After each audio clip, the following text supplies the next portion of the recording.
je pense qu'il ne faut pas pratiquer l'amalgame. Et je le dis solennellement, encore une fois, pour moi, la laïcité, c'est la possibilité pour tous les Français de pratiquer la religion de leur choix, y compris pour les Français musulmans.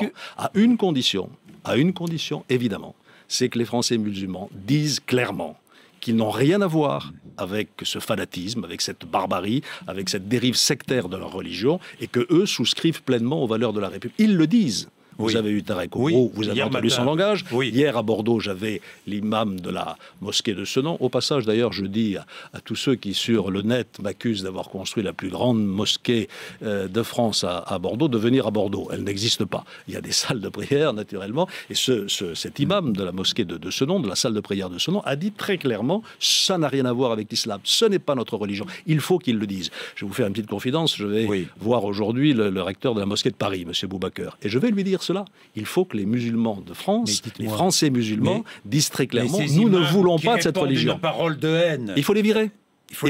Bien sûr, et on peut le faire. On a tous les moyens de le faire. Ils sont français. Bien sûr que oui, on peut non pas les virer, mais le mettre en prison. Je vous rappelle, Monsieur Bourdin, qu'il existe une infraction d'apologie de la violence et du terrorisme, d'antisémitisme, etc. Et on a durci les peines. Ils encourent jusqu'à 7 ans de prison. Il faut les mettre en prison, naturellement. Et ceux qui ne sont pas français doivent être expulsés. Nous avons les moyens de le faire. On le fait. Il faut le faire de manière beaucoup plus systématique, en surveillant les mosquées. Moi,